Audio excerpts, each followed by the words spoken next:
So after we talk about the existence and uniqueness of the solution, we are wondering what is the behavior of the curves that these solutions determine in the phase plane. Okay. So the solution here, here in this on this slide, you are talking about the solution x of t, whereas here you are talking about the integral x2 as some function gamma, let's call it, of x1. Okay, this is the integral curve. Of course, x2 of t, they are parameterized in the time t. Okay, so you ask yourself, okay, if this is the phase plane, this is x2 versus x1. Okay, how does this look like and what's the behavior of this? Okay, right. The trajectories are usually, so the curves are obtained by eliminating the time variable from the parameterization of the equations. Okay, so it's x2 versus x1, and the t, you don't see it anymore. The t, the only thing that t does is give a direction to the curve. Yeah, it induces a direction to the curve. Okay, so a simple example: you've got this simple linear system. X1 dot is x1, x2 dot is twice x2, with the initial conditions x1 naught and x2 naught, and you've got the two solutions that we know, the exponential times the initial condition. Okay, and that means that if you closely look at this system, you can see that x2 is actually x1. How do we do that?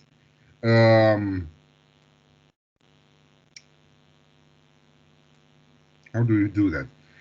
From the first equation, you note that e to the power t, the exponential, is x1t over x1 naught. You agree? So x2 means that x2 is x1t x1 naught squared. Okay, right? So that means that e2t is et. Okay, is it correct?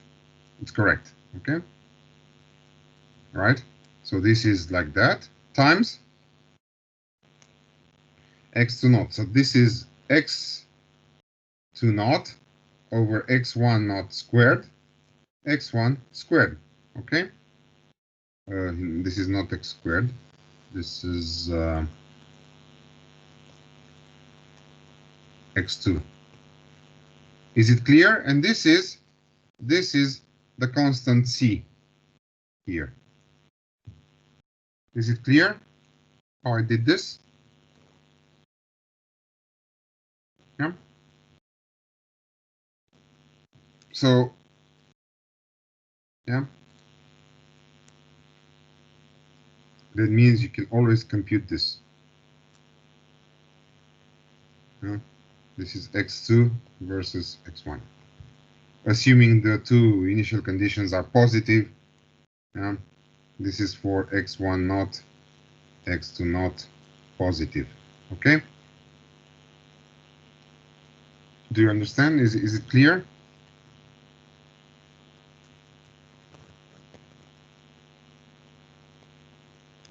Hmm?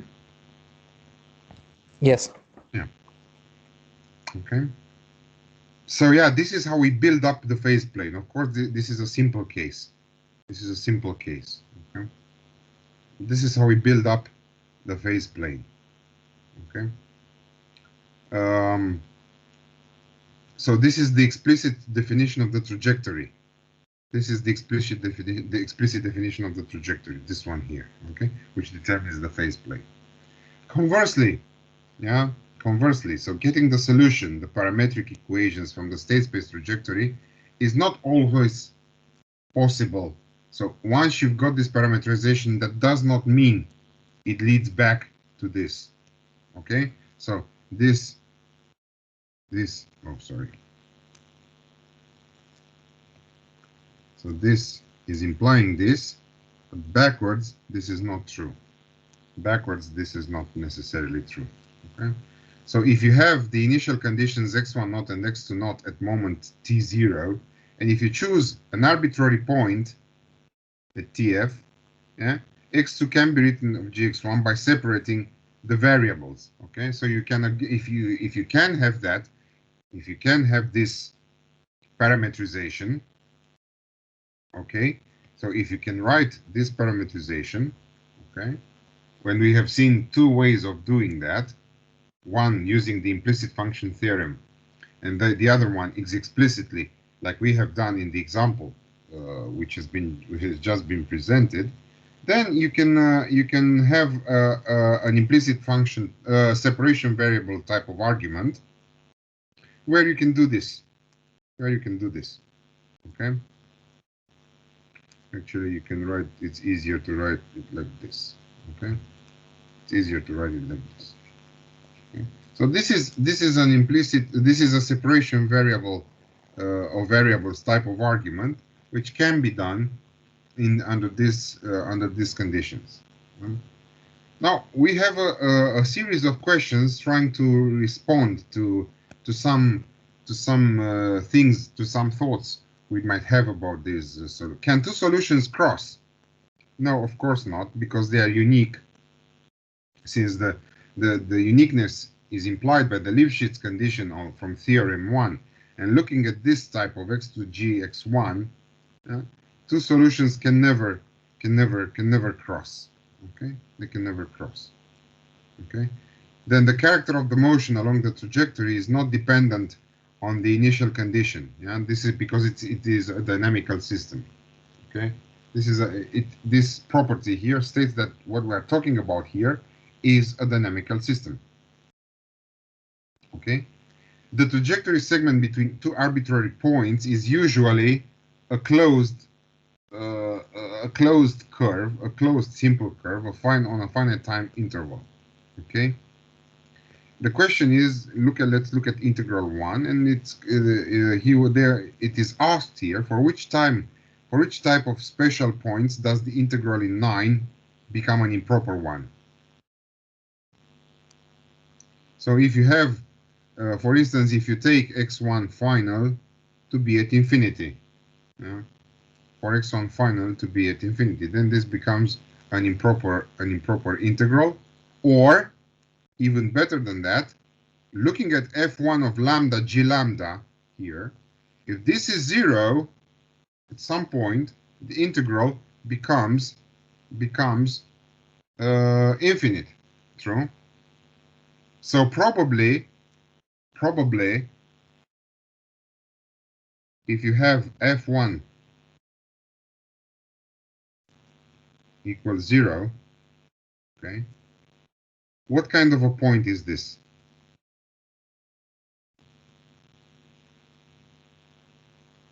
What kind of a point is this if you solve this equation? What point is this? Can you tell me? It's an equilibrium. It's an equilibrium point, exactly. Very good. So this is the response here, the answer here is for equilibrium points.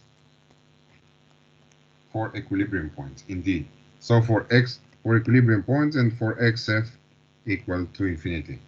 These are the two cases when this integral can become improper. Okay. Okay, so again, the trajectory between any two arbitrary points is determined in a finite time interval. However, if you cross this integral through equilibria, things are not, this is no longer a finite segment. Okay. Furthermore, it says at number 4, at the remark 4, that the equilibrium points are approached asymptotically. Okay, because they are constant solutions of the system. They are constant solutions of the system. Okay. So how does it's asked here? Okay. How does trivial trajectory, so that means equilibrium point, look like in the phase plane? So this is x2 versus x1. How do you see, if you have this curve, how do you see the equilibrium point?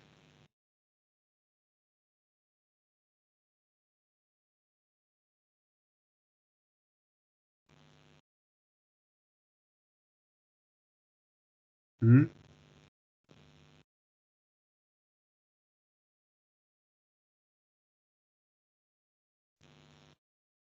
How do you see the equilibrium point? x1 star, x2 star.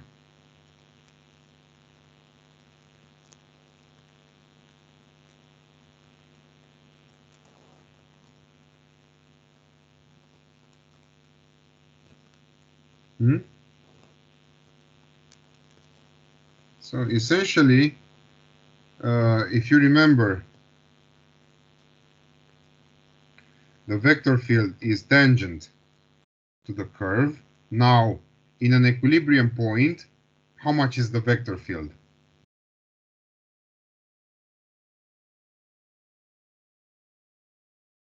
The vector field is 0, right? So they are probably, yeah, the vector field is 0, true? So they can be probably, a trivial trajectory can look like a point or like some sort of asymptotic behavior, or a point on one of the axes, okay? Because they have constant variables. So usually equilibrium points are a point on this trajectory, are a specific point on this trajectory. True? Those are equilibrium points. You agree? Yep. Yeah. Okay. Okay, so we are talking now about the equilibrium points, and we are turning our attention to the important idea of linearization. Okay, so essentially now you have a differential system. X dot is fx. F is usually on r squared, the values in r squared.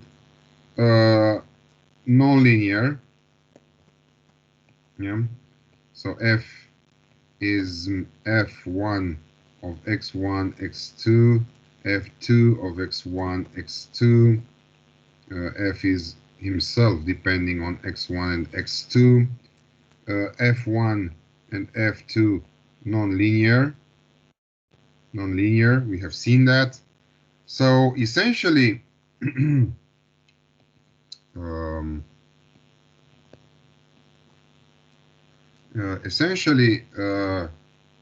we can have here, you know, if F1 and F2 are, for instance, smooth, which is usually the case, then F1 and F2 admit a Taylor series expansion, okay, around an equilibrium point. Okay. So how does a Taylor series expansion look like? For instance, f1 of x1 and x2 is what? Is f1 of x1 star, x2 star, say equilibrium point.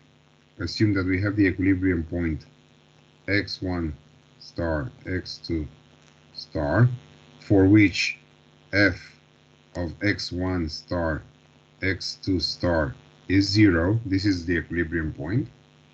So it's this one plus the derivative with respect to x1, first order derivative with respect to x1, evaluated in the points x1 star, x2 star times x1 minus x1 star, plus the partial derivative of x with respect to x2 evaluated in x1 star, x2 star times x2 minus x2 star. You know how to write a Taylor series expansion, right? Right? Okay. F1. This is F1. This is F1. Okay. And essentially, you should write here not F1, but you can write easily Fi, because this is true for all the functions in the vector field F. Okay? This is true for all functions in the vector field F. Yeah? I equals 1, 2. Okay? Plus. Then we go to the second order term. Half d2fi dx2 x1 2 x1 star x2 star times x minus x1 minus x1 star squared plus half d2 fi dx2 squared evaluated in x1 star x2 star x2 minus x2 star squared plus, we call it here hot. What's hot mean?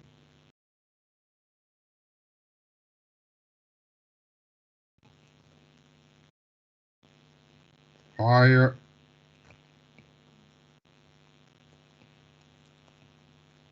order terms, right? Higher order terms. Now, what happens if xi minus xi star is very, very small?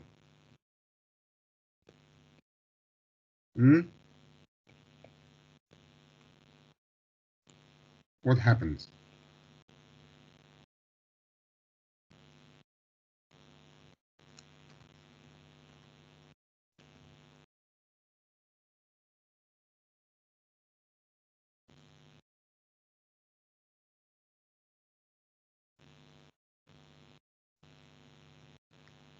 You can neglect. We will have a lot of terms really small, so we can... Exactly, which can be neglected, because if once you take the powers, they are very, very small. So if this is very small, this to the power squared, you cannot see it any longer. That means that these first order terms are very important. They are very important. Okay. So these are the linear terms. Yeah? These are the linear terms. That means that Fy of x1 and x2 is approximately linear terms. Okay, so it's just like a polynomial. Alpha 1 x1 minus x1 star plus beta 1 alpha I, sorry, plus beta I x2 minus x2 star. So this is just an approximation. Now this type of an approximation, you have seen this before, but now it's explained very, very clearly. This is called linearization. Linearization around the equilibrium point x1 star, x2 star. This is what linearization is. You must have seen this before. Okay, you must have seen this before. This is essentially how linearization occurs. You just take the Taylor series expansion, and then you just keep, if the variations are very small, you just keep the first order terms. This is what is written here in number 10. This is what's written here in number 10. So we have the equilibrium point x star dot is x1 star, x2 star. Obviously, these terms are zero. So this here I forgot to mention, but this here is always zero, because x1 star and x2 star is an equilibrium point. Okay. So we can write higher order terms, or you can write here O of x minus x star. This is also a notation which is quite used. You have seen this also in optimizations, for instance. Okay. So if these variations are very small, you can always retain the first order terms. Now, introducing the deviations or the errors psi1 and psi2, okay? Now you can write a new system in the state variables psi1 and psi2. Please note that it's not the same system as in the coordinates x1 and x2. However, psi1 dot is x1 minus x1 star dot. So this is x1 star, x1 dot, sorry, and psi2 is x2 dot. Okay, so that's why here there is no other constant term showing up. So we have the new system, the variational system, we call this. Yeah, we call this the variational system, built up from the first order terms. Now, if you write this in a compact form, you can easily rewrite the variation system in psi dot is a psi plus higher order terms, where a is the Jacobian of the vector field f with respect to the equilibrium point x star. This is nothing else but the Jacobian. So, and this is a constant matrix. Yeah, this is a constant matrix. This is a 2 by 2 matrix, constant matrix. Yeah, constant. A is a constant matrix. Okay. So what is essentially a linearization, or what does linearizing system 7 mean? Linearization means retaining the first order terms and neglecting the higher order terms. Now, as I told you, the object 11 is a different object, is an object which is different from your original system x dot. Okay, psi is very small. It doesn't mean that the properties are automatically inherited by the nonlinear system. Okay, and it says here that it's difficult to obtain rigorous results. Okay, we'll see that linearization or properties of the linearized systems are usually necessary or sufficient, in general, sufficient conditions to apply to the nonlinear system. We'll see that this linearization is very important for the stability of the nonlinear system. Okay, so probably the stability of the linearized system of this one probably has some powerful meaning on the stability, or determines the stability of this object. Okay, again, there are two different objects. Okay, it says here that in some situations the linear system, the variational linear system, the linearized system, turns out to be a useful tool for certain nonlinear systems, especially in the stability analysis. Okay, so the local behavior in the neighborhood of an equilibrium point of the nonlinear system, yeah, is pretty much equivalent, or is related to the behavior of the linearized system in the neighborhood of zero. Okay, in the neighborhood of zero, because the equilibrium point for the linearized system is what? This is a linear system. Okay, so equilibrium point for 11 is what? Psi star equal to what? What's the equilibrium point of the linear system?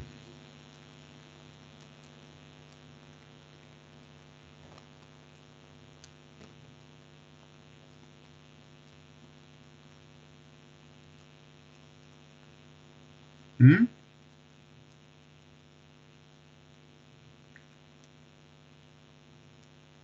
What's the equilibrium point of 11?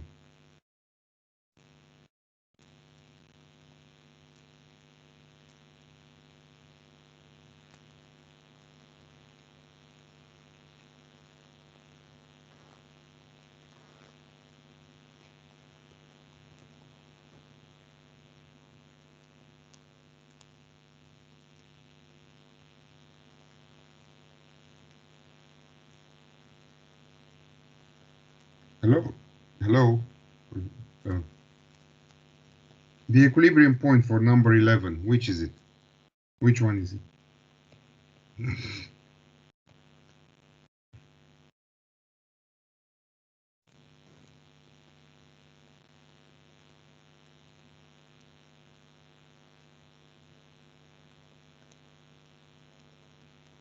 You still here? Yes. Okay, so what's the equilibrium point for 11?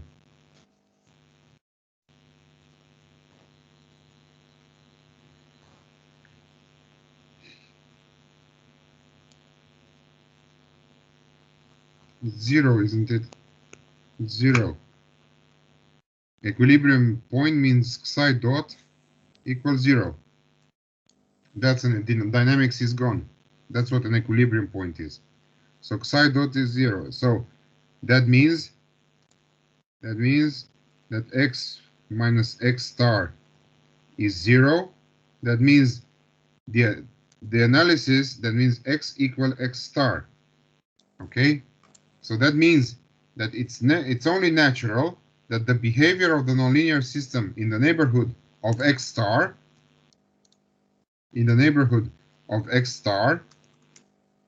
is related to the behavior of the linearized system in the neighborhood of zero, just as I showed you up here. Okay, right. Okay. Now, we are not going to start a discussion about the classification of equilibria. So now, the type of equilibrium of the nonlinear system and the behavior of the linearized system near zero tell us a lot of things. And this is an important discussion, a large discussion we're going to make about what happens to the linearized system and how the behavior of the linearized system around zero influences the behavior of the nonlinear system around the equilibrium point. Okay? So we have the linear system x dot is ax with the initial condition x naught, where the matrix A is a 2 by 2 square matrix, yeah, an R2 square matrix. And we are interested in the qualitative behavior of the system, remembering that the solution of the linearized system is x dot is ax is the initial condition x naught times the exponential of at. Okay? Now, the thing is that the way that A looks, or the behavior of A, or the properties of the matrix A, influence the way the trajectory x of t behaves near zero. Okay. So first we are talking about a matrix A which is non-singular. Non-singular means that the determinant of A,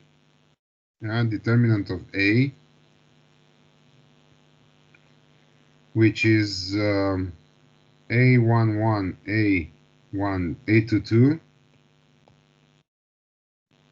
A11,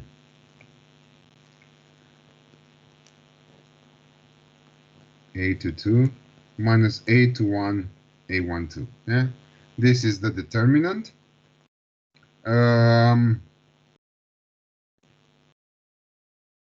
Okay, so zero in this case is if A is non-singular, then of course for the equilibrium point you solve the equation AX equals 0. If A is non-singular or invertible, yeah, A is non-singular, that is invertible, then 0 is the unique solution. Yeah, x star equal to 0 is the unique solution. Yeah, is the unique solution. Okay, so in this case, 0 is a unique equilibrium point of the linear system, and A has only non-zero eigenvalues because the determinant is non-zero. I just remind you that the determinant of A is also the product of the eigenvalues of A. Okay, let's just recall. So if you have a square matrix A.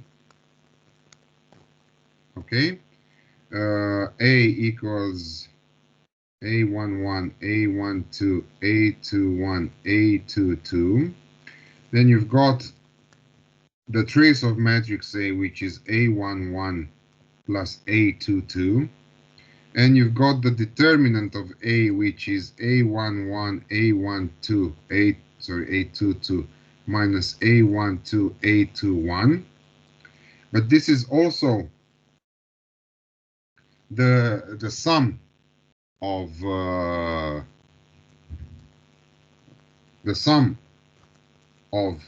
eigenvalues. Actually, it's not the sum, it's minus the sum of the eigenvalues, and this is the product of the eigenvalues.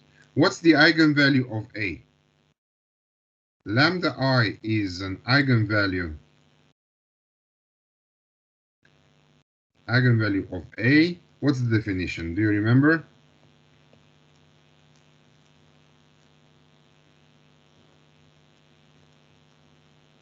What's an eigenvalue of a matrix?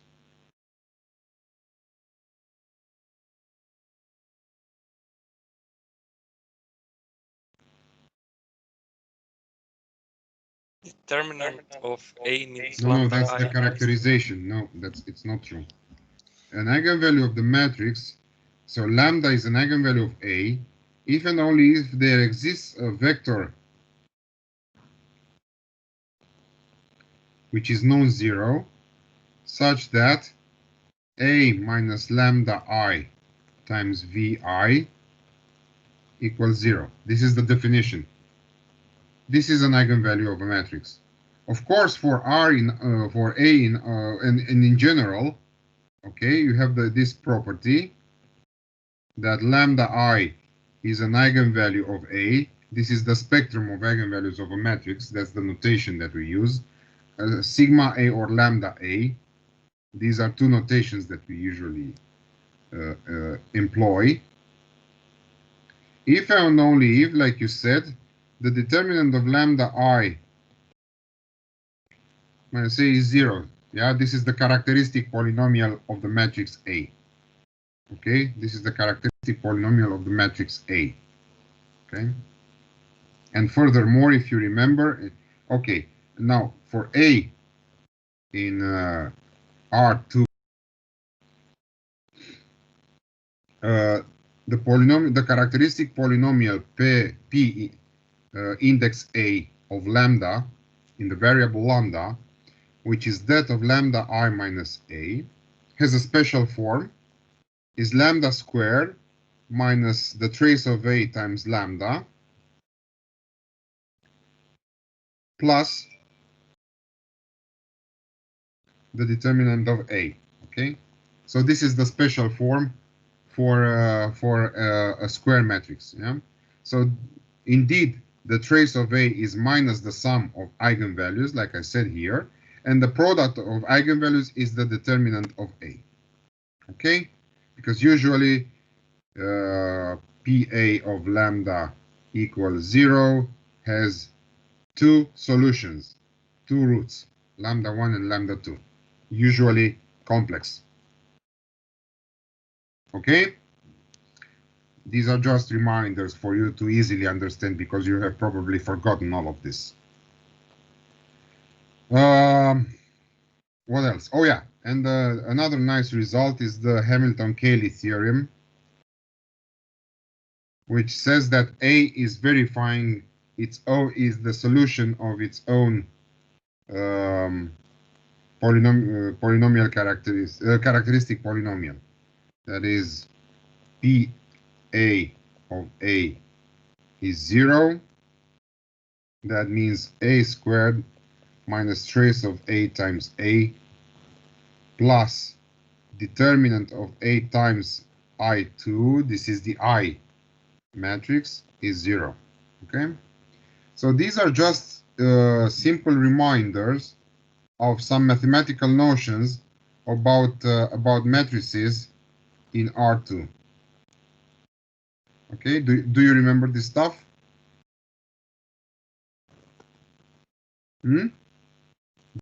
Stuff? Yes. Yes. Okay, So now I'm just recalling all this stuff because we are going to use all these properties to be able to characterize. So depending on the values of the trace and the values of the determinant, we are going to talk about things um, about the equilibrium points and the behavior. Okay. So the structure of the solutions of 13, that's what it says here, is determined by the eigenvalues lambda 1 and lambda 2 of the square matrix A. Okay. And it's just recalled here. I recalled it for you as well. That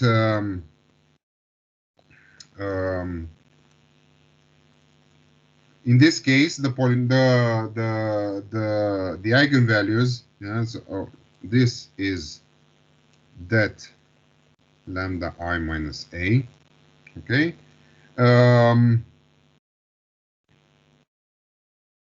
This is 0 is equivalent to this specific equation. So you can only imagine now that we are going to discuss cases when the trace is 0 or non-zero, when the determinant is 0 or non-zero, and things like that. And we are going to have very nice pictures about the trajectories generated by the system around the equilibrium points. Okay. Now we consider the coordinate. If you remember, you can easily find coordinate transformations. This is from linear algebra of the first year. Okay, so if A is R2 by 2, you can find the trajectory T such that T inverse AT is a matrix lambda, which for instance is diagonal, okay, or is a Jordan block. Okay, or other sorts of these are coordinate transformations to obtain.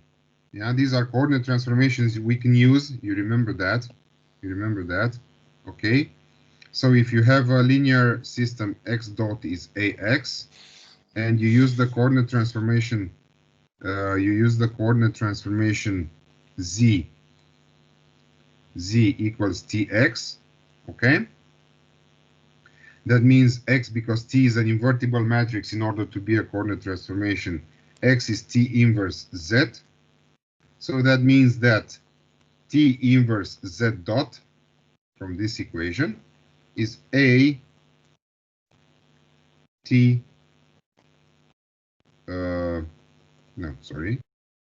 inverse Z. Okay? So you can easily multiply with T to the left, and then you have Z dot equals T A T inverse Z. Okay? So this is how you apply a coordinate transformation on a linear system. I just wanted to remind you this. Okay? All right? You know, you can also apply coordinate transformations to nonlinear systems. I'm just going to show you for the kicks of it, because we might use this someday. If you have a nonlinear system, x dot is fx, and you use the coordinate transformation, or also invertible. Okay, so you have z equals phi of x this time. Okay, that means that x is phi inverse of z.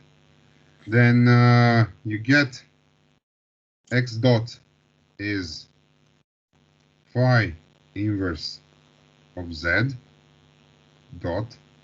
Okay, so you take dot of this. So what is this?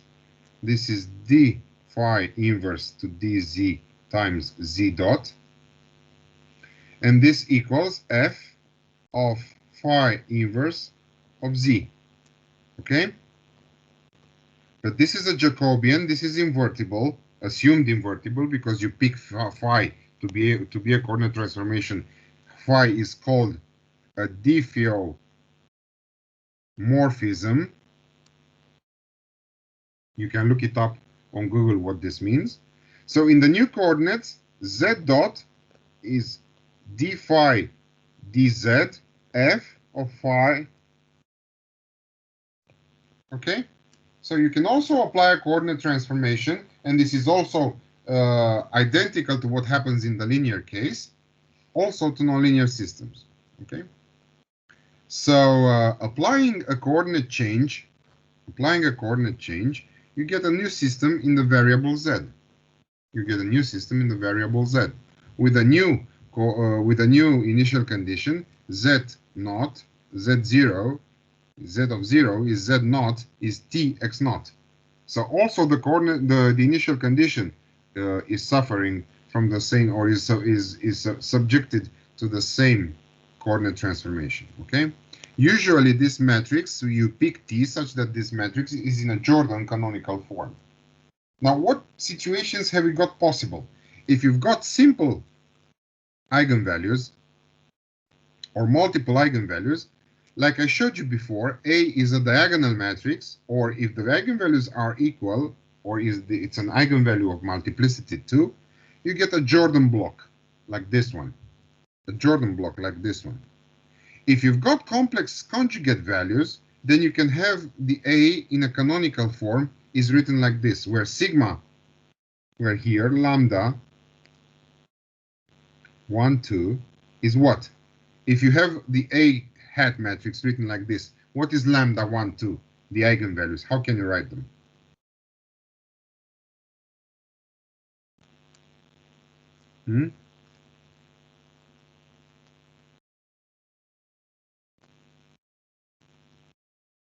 How can you write them?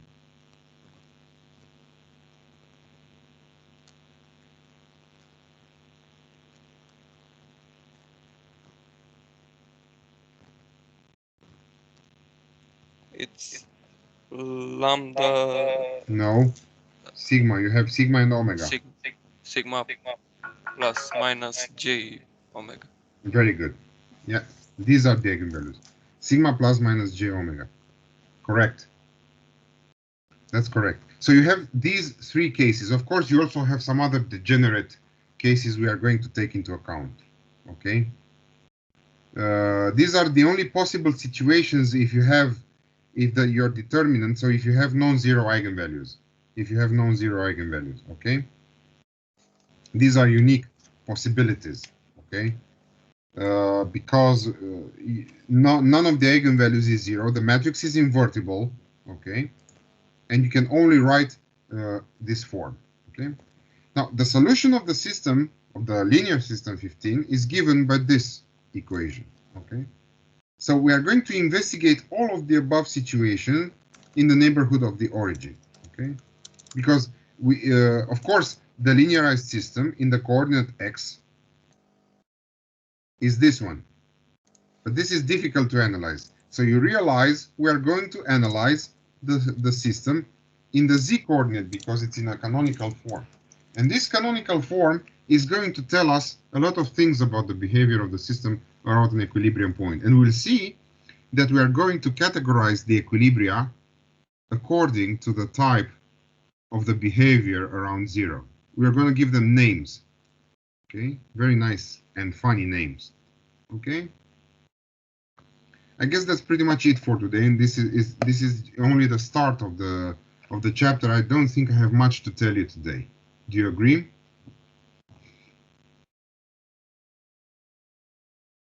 I mean, yes, why not? I'm asking you if you have questions, please. Ask me anything.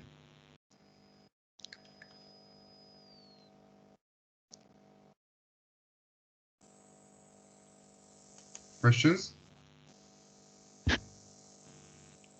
Not really for me. Okay. Please try to solve the assignment. Get it ready. I'll grade it sometime soon. Then be ready for a next assignment. Okay. So we are going to discuss the second order systems, and it's very funny because you'll have to make a lot of pictures and you have to explain what's happening in those pictures. Okay. You'll see that we are going to discuss more at the visual level from now on. Okay. Okay. In this chapter. Okay. if you please also, if you find applications of such things, or you encounter in your master thesis or somewhere things like this, things about nonlinear systems, please report them to me. And if you have questions, please ask me. I'll try to answer you. Ask me, ask also Radu Stefan. We're both going to sort out this kind of problems for you. Okay? Feel free to ask us anything about if you run into nonlinear systems in your research. Okay? All right? Yep. Okay. Fine. Just leave the call hanging, and if you have anything else to tell me, fine. If not, I'll see you next week. Okay? Okay then. See you Thanks. next week. Okay. See you next week. Thank you. Thank you. See you. Bye bye. Bye-bye.